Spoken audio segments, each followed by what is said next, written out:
Lalkrishna અડવાણીને Bharat Ratna award આપવાની જાહેરાત વડાપ્રધાન નરેન્દ્ર મોદીએ સોશિયલ મીડિયાના માધ્યમથી આપી જાણકારી।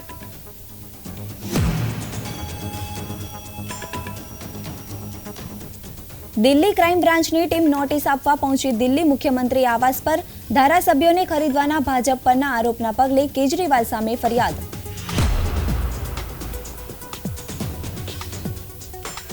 ભારતનો પહેલો વિધાનસભા લેવલનો સ્ટાર્ટઅપ ફેસ્ટિવલ અમદાવાદના વેજલપુરમાં યોજાયો। નવા ઉભરતા સ્ટાર્ટઅપને સન્માન માર્ગદર્શન આપવાનો હેતુ।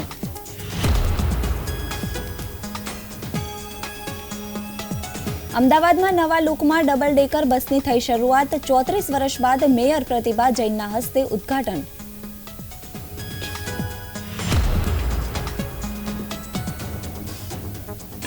ઇંગ્લેન્ડ સામેની બીજી ટેસ્ટ મેચમાં યશસ્વી જયસ્વાલે ફટકારી બેવડી સદી।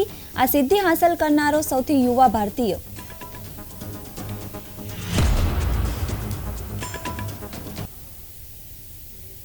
વિગતવાર સમાચાર જોઈએ ત્યારે ભારતીય જનતા પાર્ટીના વરિષ્ઠ નેતા અને પૂર્વ નાયબ વડાપ્રધાન લાલકૃષ્ણ અડવાણીને દેશના સર્વોચ્ચ નાગરિક સન્માન ભારત રત્નથી સન્માનિત કરવામાં આવશે। વડાપ્રધાન નરેન્દ્ર મોદીએ ટ્વીટ કરીને માહિતી આપી છે। પીએમ મોદીએ એલકે અડવાણીને ફોન કરીને શુભકામનાઓ પાઠવી છે। આ અંગે પ્રતિક્રિયા આપવા માટે અમારા રાજકીય વિશેષજ્ઞ બિનીત મોદી જોડાઈ ગયા છે। બિનીતભાઈ, એલકે અડવાણીને ભારત રત્ન આપવાની જાહેરાત શું કહેવું છે આ વિશે આપનું? ગ્રીષ્મા, દેશ માટે, ગુજરાતના રાજકારણ માટે આ ખૂબ જ મહત્વના સમાચાર છે। લાલકૃષ્ણ અડવાણીનું રાજકીય જીવન મોટા ભાગનો સમય એક ક્રમમાં ગુજરાત સાથે જોડાયેલો રહ્યો છે। તેઓ 6 મુદતથી ગુજરાતના પાટનગર ગાંધીનગર લોકસભા બેઠકના સંસદ સભ્ય હતા।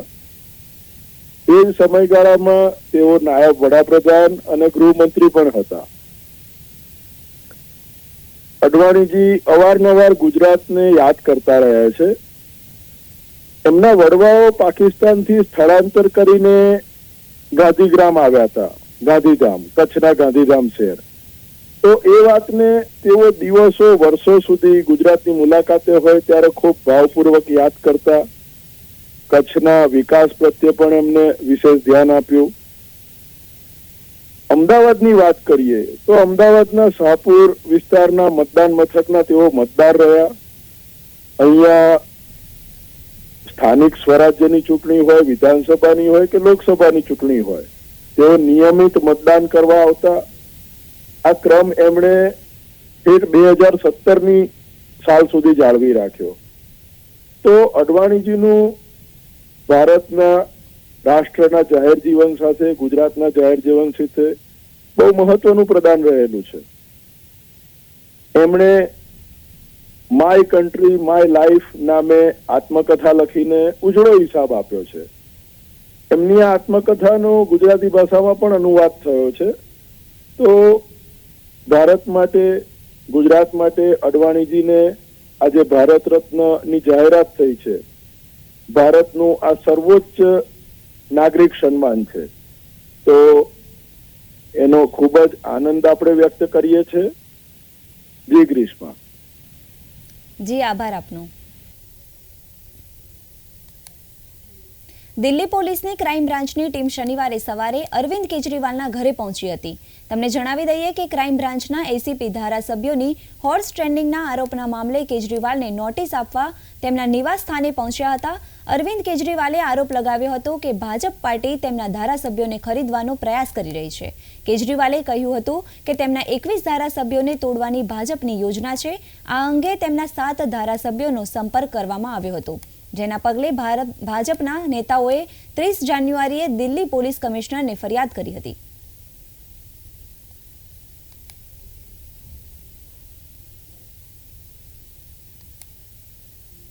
મહારાષ્ટ્રના ઉલ્લાસનગરમાં મોડી રાત્રે ભાજપના ધારાસભ્ય ગણેશ ગાયકવાડે કથિત રીતે શિવસેનાના શિંદે જૂથના નેતા મહેશ ગાયકવાડને ગોળી મારી હતી।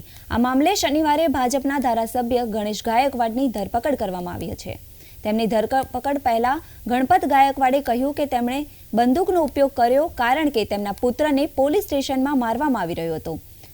સમગ્ર મામલાની જો વાત કરવામાં આવે તો બંને રાજકારણી અને તેમના સમર્થકો લાંબા સમયથી ચાલી રહેલા જમીન વિવાદ અંગે ફરિયાદ નોંધવા હિલ લાઇન પોલીસ સ્ટેશને એકઠા થયા હતા. ગોળીબાર બાદ મહેશ ગાયકવાડને થાણેની ખાનગી હોસ્પિટલમાં ખસેડતા પહેલા સ્થાનિક હોસ્પિટલમાં દાખલ કરવામાં આવ્યા હતા. શિવસેના શિંદે જૂથના કલ્યાણકાર પ્રભારી ગોપાલ લાંડગેને જણાવ્યા અનુસાર ડોક્ટરોએ મહેશ ગાયકવાડ પર સર્જરી કરવી પડી છે, જે સફળ રહી છે. ગણપત ગાયકવાડે ધરપકડ પહેલા કહ્યું કે મહેશ ગાયકવાડ પર ગોળીબાર કરવા બદલ તેમને કોઈ અફસોસ નથી. તેમણે 5 રાઉન્ડ ફાયરિંગ કર્યાનો દાવો કર્યો છે. जो एकनाथ यादव है, उनके जमीन के बारे में झगड़ा होने के बाद यहाँ 2 गुट आ गए थे और 2 गुटों के बीच में थोड़ा ये विवाद हो रहा था. तो उसके दौरान ही जो विवाद के दौरान ही वहाँ पे श्री महेश गायकवाड़ आए थे और उनके साथ राहुल पाटिल और जो चैनू जाधव है वो भी आए थे. उसके अलावा वहाँ पहले से ही वैभव गायकवाड़ थे और उनके पिता आमदार श्री गणपत गायकवाड़ ये भी थोड़ी देर में आए थे. और उसके बाद जब एक दूसरे के ऊपर विवाद बाहर गुटों में होने लगा तो पीआई केबिन के बाहर आ गए. उस दौरान आमदार श्री गणपत गायकवाड़ इन्होंने महेश गायकवाड़ इनके ऊपर रिवॉल्वर से फायर किया है, जिसमें वो जख्मी हो गए. उसके अलावा राहुल पाटिल इनके ऊपर भी फायर हुआ है और इस फायरिंग में उनको निशाना बना के उनके चेस्ट के ऊपर गोली डाली दी और उसके बाद वो सीरियसली इंजर्ड हो गए और उनका अभी सर्जरी हुआ है, सर्जरी प्रोसेस में है. वहाँ से अभी तक मालूमात मिल रहा है कि अभी तक 6 गोली उनके शरीर से निकाली गई है. 6 आरोपी अभी तक सामने स्पष्ट हुआ है और जिसमें से 3 अपराधियों को अरेस्ट किया गया है, गिरफ्तार किया गया है. नाम क्या है उनके? जिनमें आमदार गणपत गायकवाड़ और जो हर्षल केने दूसरे आरोपी है, जिन्होंने जो दोनों लोगों ने फायर किया था. और तीसरे आरोपी है संदीप सरवनकर. વડાપ્રધાન મોદીએ Commonwealth legal education association Commonwealth attorney અને સોલિસિટર્સ જનરલ કોન્ફરન્સ 2024નું ઉદ્ઘાટન કર્યું. વડાપ્રધાન મોદીએ શનિવારે સંબોધનમાં કહ્યું કે ક્રિપ્ટોકરન્સી અને સાયબર ધમકીઓમાં વધારો નવા પડકારો સર્જી રહ્યો છે. આ કોન્ફરન્સમાં કાયદા અને ન્યાયને લગતા મહત્વના મુદ્દાઓ જેમ કે ન્યાયિક સંક્રમણ અને કાનૂની પ્રેક્ટિસના નૈતિક પરિમાણો પર ચર્ચા કરવામાં આવી હતી. In recent times, the nature and scope of crime have seen radical change. Criminals have wide networks across various countries and regions. They use the latest technology for both funding and operations. Economic crimes in our region are being used to fund activities in other regions. The rise of cryptocurrency and cyber threats are posing new challenges. 21st century challenges cannot be fought with a 20th century approach. There is a need to rethink, reimagine, and reform. This includes modernizing legal systems that deliver justice. This includes making our systems more flexible and adaptable.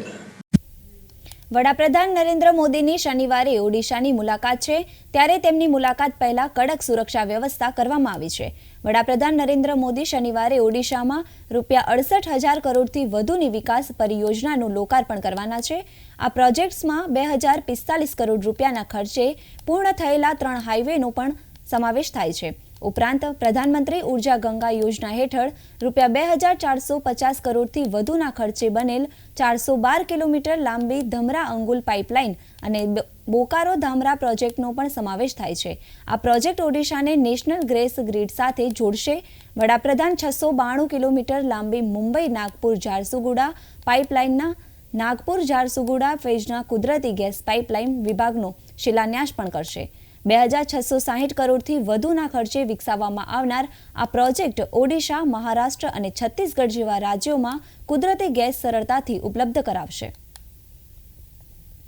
First माननीय प्रधानमंत्री IM Sambalpur में आएंगे, उसके बाद आएंगे. इसके लिए 70 platoon का अरेंजमेंट किया गया है और 4 एसपी मोबिलाइज हैं, 2 रेंज आईजी हैं और senior officer ADG LO and director intelligence हैं हमारे पास गाइडेंस के लिए और 7 कमांडेंट है, 70 प्लाटून फोर्स है और मोर देन 250 ऑफिसर्स का मोबिलाइजेशन हुआ है. पार्किंग अरेंजमेंट अलग से किया गया है, लोगों को किसी टाइप का प्रॉब्लम नहीं होना चाहिए. કોંગ્રેસ નેતા રાહુલ ગાંધીની ભારત જોડો ન્યાય યાત્રા ઝારખંડના ગોડ્ડા સરહદમાં પ્રવેશી. કોંગ્રેસ કાર્યકરોએ રાહુલ ગાંધીનું ભવ્ય સ્વાગત કર્યું હતું. રાહુલ ગાંધી રોડ શો કરશે અને જનસભાને પણ સંબોધશે. આ પછી યાત્રા ધનબાદ જવા રવાના થશે. આ યાત્રા 2 તબક્કામાં 8 દિવસમાં ઝારખંડના 13 જિલ્લાઓને આવરી લેતી 804 કિલોમીટરની મુસાફરી કરશે.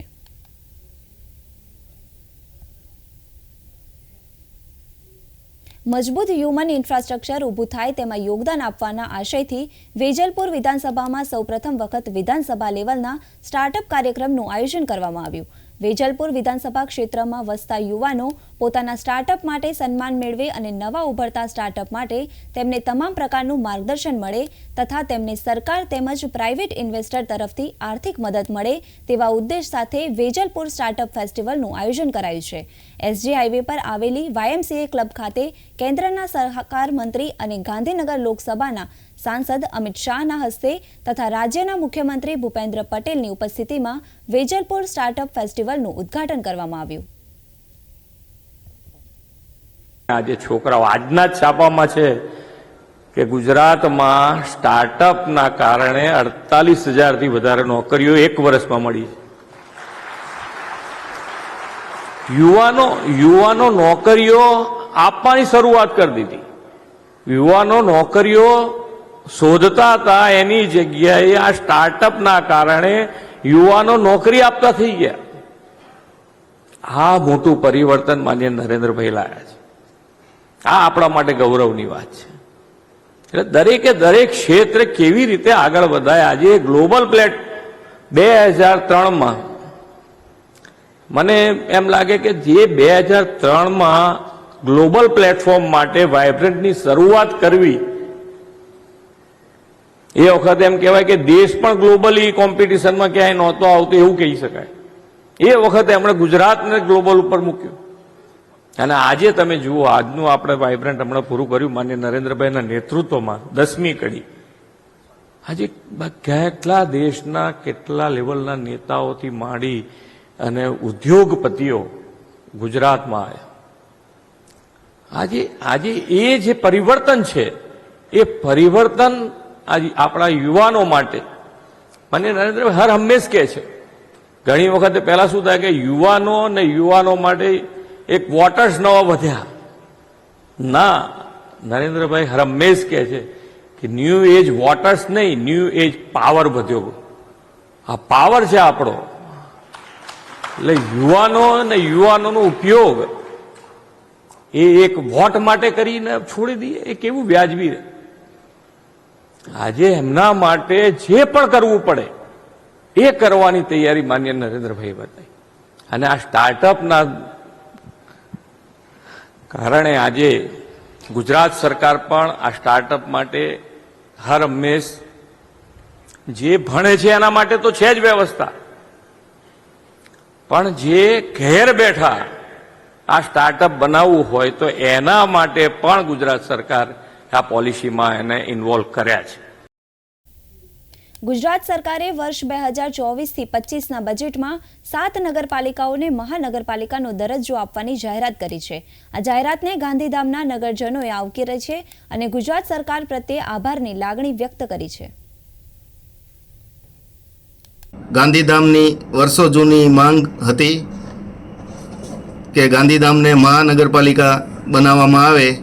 જે ગાંધીધામ નગરપાલિકા કચ્છના સાંસદ શ્રી વિનોદભાઈ ચાવડા, ગાંધીધામના ધારાસભ્ય બેન શ્રી માલતીબેન મહેશ્વરી અને ગાંધીધામ ચેમ્બર ઓફ કોમર્સ તથા અન્ય સંસ્થાઓ અને ગાંધીધામના લોકો દ્વારા વારંવાર જે રજૂઆતો કરવામાં આવતી હતી સરકારને, તે આજે બજેટ સત્ર દરમિયાન નાણામંત્રી શ્રી કનુભાઈ દેસાઈ દ્વારા સૈદ્ધાંતિક મંજૂરી આપવામાં આવી અને એનાથી ગાંધીધામના વિકાસના દ્વાર ખુલ્યા અને ગાંધીધામને આગામી દિવસોમાં 4 ચાંદ લાગશે અને ગાંધીધામની જે લોકોની અપેક્ષાઓ હતી તે આજે પૂર્ણ થઈ છે. તેના માટે હું ગુજરાતના મુખ્યમંત્રી આદરણીય શ્રી ભૂપેન્દ્રભાઈ પટેલ અને નાણામંત્રી શ્રી કનુભાઈ દેસાઈનો હૃદયપૂર્વક આભાર માનું છું.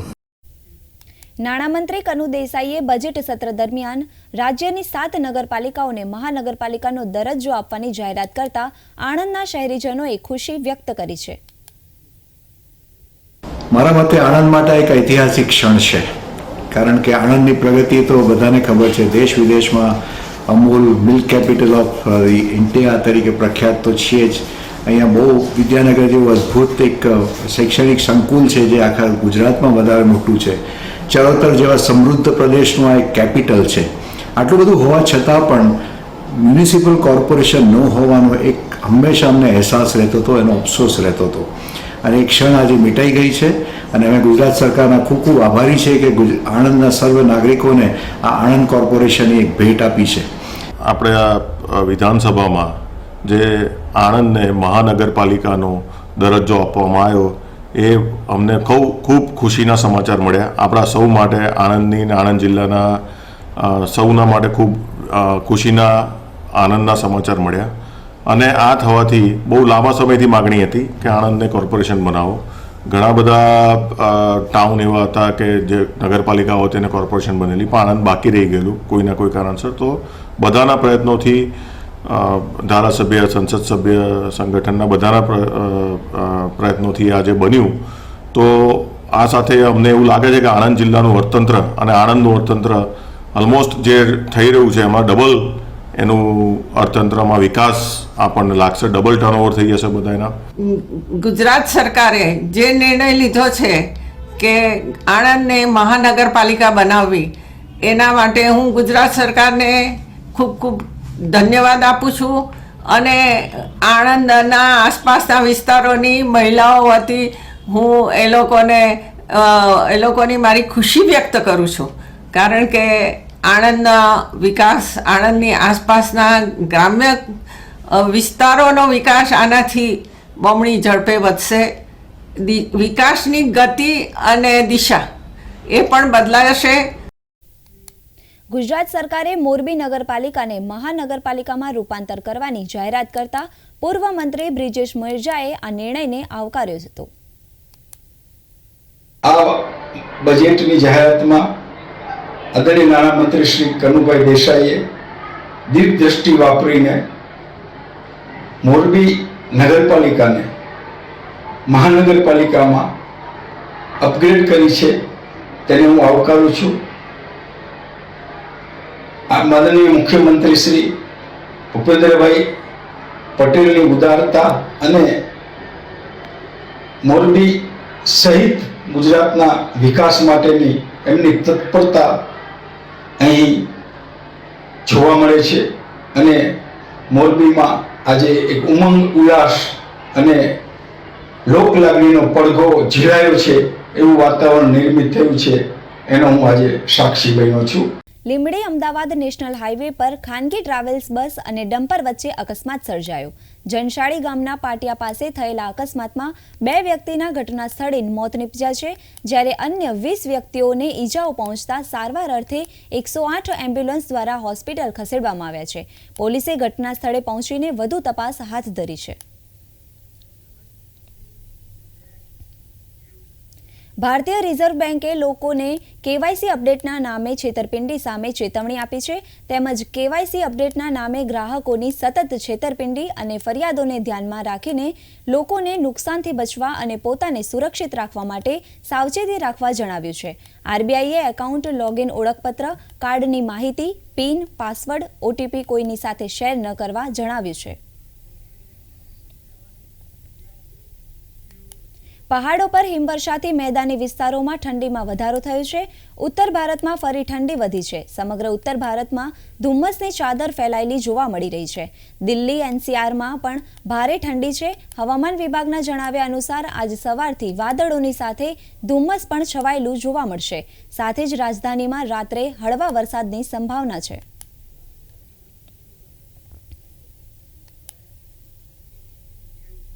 બાવીસ જાન્યુઆરીના રોજ રામ મંદિર પ્રાણ પ્રતિષ્ઠા બાદ 23મી જાન્યુઆરીથી મંદિર સામાન્ય ભક્તો માટે ખોલી દેવામાં આવ્યું હતું. ત્યારથી મોટી સંખ્યામાં લોકો ઉમટી રહ્યા છે.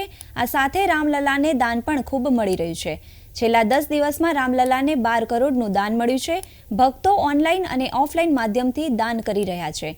ઉત્તર પ્રદેશના મુખ્યમંત્રી યોગી આદિત્યનાથ ભાજપના તમામ ધારાસભ્યો સાથે 11 ફેબ્રુઆરીના રોજ રામલલાના દર્શન કરવા આવે છે. આ દરમિયાન વિધાનસભા અધ્યક્ષ સતીશ મહાના અને સમર્થક દળોના ધારાસભ્યો પણ હાજર રહેવાના છે.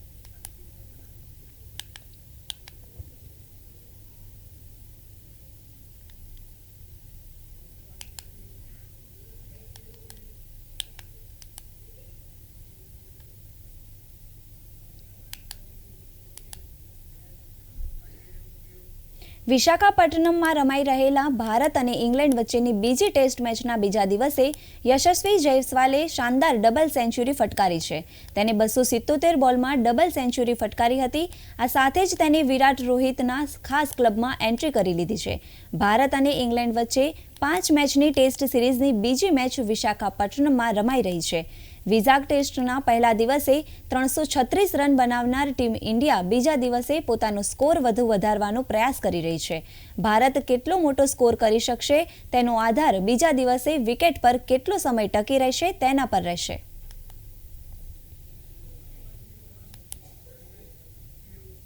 ભારતીય કોસ્ટગાર્ડે દમણમાં અદ્ભુત પ્રદર્શન સાથે 48મા રાઇઝિંગ ડેની ઉજવણી કરી.